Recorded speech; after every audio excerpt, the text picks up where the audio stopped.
Baik, Assalamualaikum warahmatullahi wabarakatuh.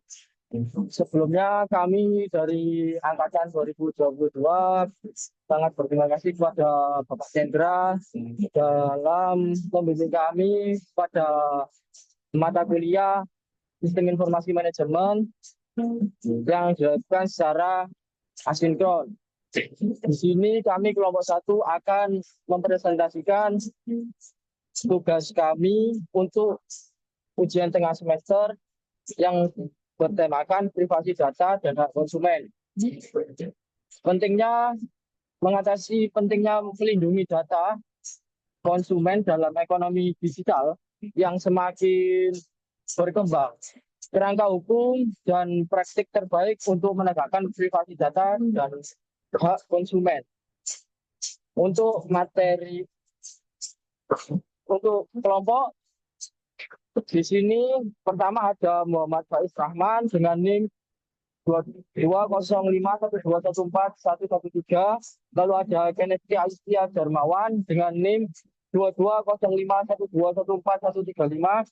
Lalu ada Muhammad David Bagas Nugroho dengan NIM 220512141139. Lalu ada saya sendiri Muhammad Tilal Sorudin dengan NIM 220512141136. Di sini ada beberapa tujuan yang ingin dicapai yaitu satu, privasi data di era digital untuk menghadapi tantangan dan pentingnya perlindungan hak asasi manusia. Lalu yang kedua yaitu kerangka hukum yang membahas tentang regulasi utama yang melindungi privasi data. Lalu yang ketiga ada hak konsumen. Lalu yang keempat ada melindungi privasi data konsumen. Lalu yang terakhir, yang kelima yaitu studi kasus tentang Tesla dalam mengutamakan transparansi dan keamanan data. Untuk materi pertama akan dijelaskan oleh Kennedy Aistia Darmawan, dipersilakan. Yang pertama yaitu privasi data di era digital untuk menghadapi tantangan dan pentingnya perlindungan hak asasi manusia. Privasi data telah menjadi salah satu isu krusial di era digital ini, di mana kemajuan teknologi informasi telah mengubah cara individu maupun organisasi mengolah, menyimpan, dan membagikan data. Penggunaan teknologi digital yang semakin luas di berbagai bidang seperti bisnis, pendidikan, hingga pemerintahan turut meningkatkan jumlah data pribadi yang dikumpulkan dan dikelola. Jumlah data yang terus bertambah setiap harinya menimbulkan kekhawatiran mengenai bagaimana data tersebut dapat terlindungi dari penyalahgunaan, kebocoran, atau tindakan yang tidak sah. Di era ini, peran regulasi menjadi sangat krusial dalam menjaga keseimbangan antara kemajuan teknologi dan perlindungan hak privasi. Penerapan menarik mengenai privasi data dapat mewujudkan ekosistem digital yang lebih aman, transparan, dan adil bagi seluruh pihak yang terlibat. Yang kedua, ada perlindungan data konsumen menjadi semakin penting di era digital. Konsumen perlu dilindungi dari penyalahgunaan data pribadi mereka melalui berbagai upaya yang melibatkan regulasi, teknologi keamanan, dan tanggung jawab perusahaan dalam mengelola data yang mereka kumpulkan. Salah satu langkah dasar adalah penerapan aturan yang ketat mengenai GDPR di Eropa.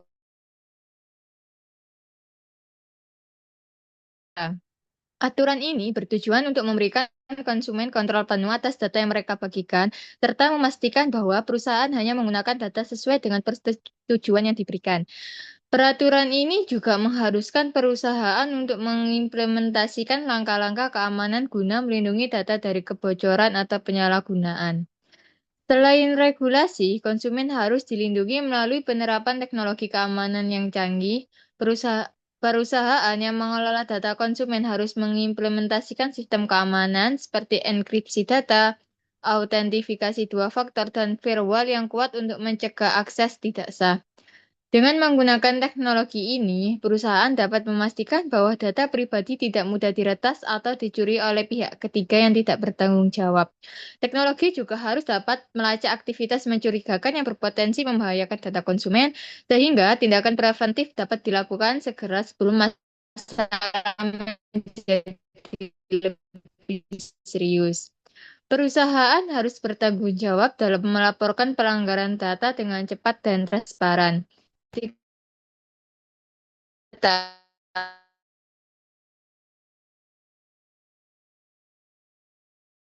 atau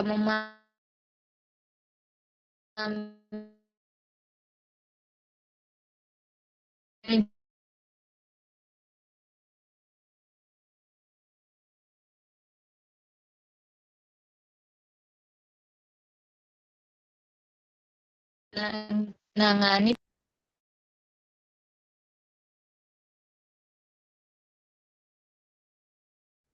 Lalu selanjutnya kerangka hukum yang membahas tentang regulasi utama yang melindungi privasi data. Privasi data adalah hak seorang untuk mengatur siapa yang dapat mengakses informasi pribadi mereka dan bagaimana informasi itu dipergunakan. Privasi data sangat krusial karena informasi pribadi dapat digunakan untuk mengidentifikasi dan melacak aktivitas individu. Sebelum data diproses, penting untuk melindungi data dari penyalahgunaan dan memberikan pengguna kemampuan untuk secara aktif mengelola data mereka pribadi. Di sini ada peraturan internasional untuk perlindungan data. Kerangka hukum perlindungan privasi data merupakan isu yang sangat krusial di seluruh dunia, di mana sejumlah regulasi serta standar internasional telah digunakan untuk mengatur pengelolaan dan perlindungan data pribadi. Regulasi dan standar hukum ini seperti GDPR di Eropa dan Undang-Undang Perlindungan Data Pribadi di Indonesia bertujuan untuk menetapkan bahwa data pribadi individu dilindungi secara efektif dan bahwa hak-hak privasi mereka dihormati secara hukum di berbagai wilayah. Uni Eropa membuat aturan tentang perlindungan data pribadi yang disebut General Data Protection Regulation disingkat dengan GDPR. Aturan ini berkaitan tentang data pribadi seseorang akan dikelola dan diakses oleh pihak tertentu. GDPR ini mulai berlaku pada 25 Mei 2018. Peraturan ini meningkat seluruh instansi pemerintah, perusahaan, maupun organisasi selama mereka melakukan pengumpulan data yang berkaitan dengan orang-orang di Uni Eropa. Menurut hukum et al. NJ, di Indonesia, pemerintah telah menerbitkan Undang-Undang Nomor 27 Tahun 2022 tentang Perlindungan Data Pribadi atau UU PDP yang bertujuan untuk memberikan kepastian hukum perlindungan data pribadi termasuk data biometrik. Menurut hukum et al. ND. Selain itu, undang-undang ini juga mengatur mengenai pengalihan data pribadi, sanksi administratif, pembentukan lembaga, kerjasama internasional, keterlibatan masyarakat, penyelesaian konflik, larangan penggunaan data pribadi, serta ketentuan pidana yang berkaitan dengan pelanggaran perlindungan data pribadi. Lalu standar internasional untuk perlindungan data. Selain regulasi hukum yang berlaku, terdapat beberapa standar internasional yang berperan dalam menetapkan pedoman serta turut berperan untuk perlindungan data pribadi. Standar-standar ini membantu organisasi dalam menerapkan sistem keamanan yang kuat dan memastikan bahwa pengelolaan data dilakukan secara aman dan sesuai dengan regulasi yang berlaku. Berikut ini adalah beberapa standar yang relevan. Yang pertama ada ISO IEC 27001 adalah standar internasional yang menetapkan persyaratan untuk sistem manajemen keamanan informasi atau ISMS yang dirancang untuk melindungi informasi sensitif, termasuk data pribadi. Menurut CHAR tahun 2015, standar ini sering digunakan untuk mengidentifikasi kebutuhan penerapan keamanan dalam sistem informasi. Penerapan ISO IEC 27001 dapat melindungi berbagai aspek keamanan informasi, yaitu kerahasiaan, integritas, dan ketersediaan menurut Rizal Trisaputra. Lalu ada framework for improving critical infrastructure cybersecurity atau NIST Cybersecurity Framework. adalah kerangka kerja yang berfokus pada keamanan cyber dan juga mencakup aspek perlindungan data serta privasi. Hal ini dikarenakan ancaman cyber tidak hanya menyerang infrastruktur teknologi, tetapi juga data pribadi yang disimpan atau diproses oleh organisasi.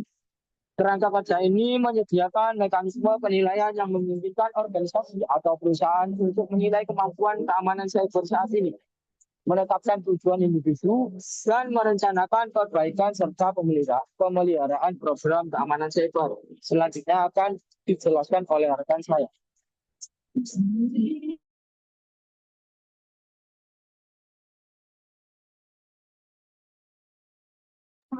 Selanjutnya terdapat faktor era digital mengalami perubahan besar. Teknologi memberikan kenyamanan. Risiko terhadap privasi data semakin meningkat. Data pribadi konsumen sering kali dikumpulkan dan diproses oleh berbagai pihak tanpa sepengetahuan atau kesepakatan mereka, yang dapat berujung pada pelanggaran privasi yang signifikan. Oleh karena itu, melindungi data pribadi konsumen menjadi semakin kritis. Regulasi perlindungan data seperti GDPR dan CPA telah dikembangkan untuk menjamin bahwa hak konsumen diakui dan dilindungi. Selanjutnya yaitu terdapat hak konsumen dalam perlindungan data.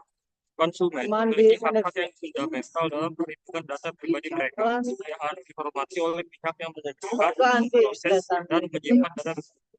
Regulasi perlindungan data menetapkan beberapa hak yang harus dijamin oleh pihak yang terkait, antara lain yaitu hak untuk atau right to be process. Konsumen berhak mengetahui penggunaan data pribadi mereka, untuk data yang dibutuhkan, dan prosesnya. Informasi ini harus disampaikan dengan jelas sebelum pengumpulan data. Selanjutnya yaitu ada hak akses atau right of access. Konsumen berhak mengakses data pribadi mereka untuk memeriksa keakuratan dan memastikan data salah gunakan. Selanjutnya yaitu hak perbaikan atau right to rectification. Konsumen berhak meminta perbaikan jika data pribadi tidak akurat atau tidak lengkap, memastikan data tetap benar dan tersimpan. Selanjutnya yaitu hak menghapus atau right to erasure. Konsumen memiliki hak untuk meminta penghapusan data pribadi mereka dari sistem perusahaan ketika data tersebut tidak lagi relevan atau ketika persetujuan untuk pengumpulan data telah dihapus. Ini memastikan bahwa data pribadi konsumen tidak disimpan secara tidak. Selanjutnya itu hak untuk membatasi pemrosesan. Dalam kondisi tertentu, konsumen dapat meminta agar pemrosesan data mereka dihentikan. Misalnya ketika mereka sedang memperdebatkan keakuratan data atau ketika data tersebut tidak lagi dibutuhkan untuk verifikasi. Ini memastikan bahwa data pribadi konsumen tidak diproses secara biasa. Selanjutnya itu hak portabilitas data atau right to data portability. Konsumen dapat menerima data pribadi mereka dalam format yang dapat digunakan dan digunakan ke penyedia layanan lain tanpa hambatan. Ini memastikan bahwa konsumen dapat mengontrol data pribadi mereka dan memindahkannya ke penyedia layanan lain jika dibutuhkan. Selanjutnya yaitu hak menolak pemrosesan atau right to opt-in. Konsumen dapat menolak penggunaan data mereka untuk tujuan tertentu, seperti pemasaran langsung, dan perusahaan harus mematuhi permintaan tersebut. Ini memastikan bahwa user memiliki kontrol yang lebih besar atas data pribadi mereka dan dapat memilih bagaimana data tersebut digunakan. Selanjutnya yaitu melindungi privasi data konsumen. Di era ini, organisasi yang menangani data pribadi harus menjadikan perlindungan privasi data konsumen sebagai prioritas utama. Dengan meningkatnya ancaman serangan cyber dan regulasi yang semakin ketat, menerapkan praktik terbaik dalam perlindungan data sangat penting. Beberapa praktik yang diakui secara luas dalam melindungi data konsumen antara lain yaitu yang pertama enkripsi atau encryption. Enkripsi adalah teknik keamanan yang memastikan data tetap aman dengan mengubahnya menjadi kode yang tidak dapat dibaca oleh pihak yang tidak berhak. Dengan demikian, hanya pengguna atau sistem yang memiliki kunci yang dapat mengakses data tersebut. Enkripsi data dalam berbagai tahap untuk memastikan keamanan data. Enkripsi harus diterapkan dalam 3 tahap utama. Yang pertama yaitu enkripsi data dalam transit. Data harus dienkripsi saat dikirim melalui jaringan mencegah akses tidak sah. Selanjutnya yaitu enkripsi data address. Data juga harus dienkripsi saat disimpan untuk mencegah akses tidak sah. Standar AES atau Advanced Encryption Standard. Banyak digunakan untuk penyimpanan data.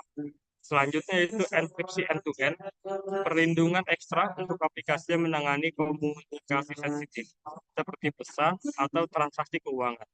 Enkripsi end-to-end adalah pilihan yang tepat. Dengan enkripsi end-to-end, data hanya dapat dilihat oleh pengirim dan penerima. Selanjutnya yaitu anonimisasi. Anonimisasi adalah proses menghilangkan atau mengaburkan informasi identitas dalam dataset sehingga individu tidak dapat diidentifikasi. Ini sangat penting untuk melindungi privasi pengguna saat digunakan untuk analis atau penelitian. Terdapat beberapa teknik yang digunakan, yaitu yang pertama penghapusan identifikasi langsung. Informasi pribadi yang dapat diakses untuk mengidentifikasi individu seperti nama, alamat, ataupun nomor telepon dihapus dari dataset. Yang kedua, terdapat teknik pengacakan dan generalisasi.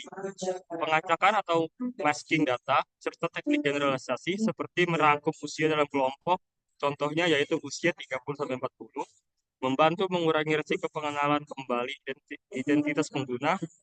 Dan yang terakhir adalah pseudonimisasi. Teknik ini menggantikan data identitas asli dengan pengenal buatan. Ketiga, meskipun data dianalisis, identitas asli individu tetap terlindungi. Selanjutnya akan dilanjutkan oleh rekan saya. Baik, yang berikutnya yaitu studi kasus. Studi kasus Tesla dalam mengutamakan transparansi dan keamanan data. Tesla sebagai pemimpin di industri kendaraan listrik dan teknologi otonom mengumpulkan data dalam jumlah besar dalam kendaraan, pelanggan, dan infrastruktur IoT. Dengan meningkatkan ketergantungan pada data untuk operasional kendaraan otonom, keamanan dan transparansi data menjadi isu krusial. Tesla mengelola jaringan data global untuk mendukung fitur canggih seperti autopilot, menghadapi tantangan dalam memastikan keamanan data, transparansi kepada pelanggan, serta kepatuhan terhadap peraturan privasi seperti GDPR di Eropa. Tantangan dalam keamanan dan transparansi data. Tesla menghadapi tantangan dalam mengelola volume besar dalam sensitif dari kendaraan, termasuk pola mengemudi dan kinerja teknis, serta melindunginya dari serangan cyber. Sebagai perusahaan global, Tesla harus mematuhi regulasi privasi internasional seperti GDPR di Uni Eropa. Selain itu, ancaman serangan cyber pada teknologi otonom dan infrastruktur data Tesla menjadi resiko signifikan yang dapat mempengaruhi keamanan kendaraan dan privasi pelanggan. Kemudian, strategi Tesla dalam mengutamakan keamanan dan transparansi data. Tesla melindungi data pelanggan dan kendaraan melalui enkripsi end-to-end, memastikan hanya pihak berwenang yang dapat mengaksesnya.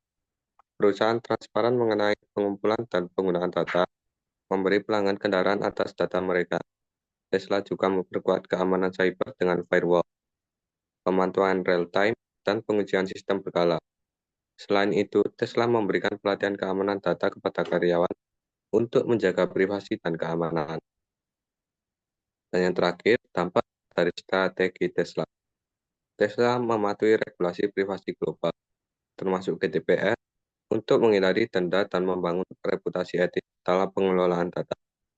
Transparansi Tesla meningkatkan kepercayaan pelanggan, terutama terkait fitur autopilot. Dengan teknologi enkripsi dan penguatan sistem keamanan, Tesla berhasil mengurangi insiden pelanggaran dan terus menyesuaikan sistem untuk menghadapi ancaman cyber yang berkembang.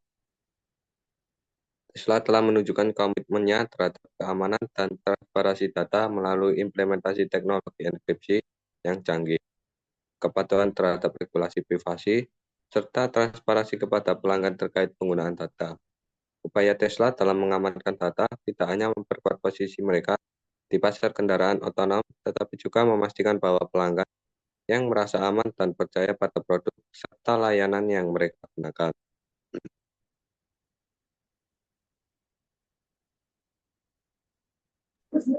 Sekian presentasi dari kami. Jika ada salah atau kurangnya kami mohon maaf. Wassalamualaikum warahmatullahi wabarakatuh.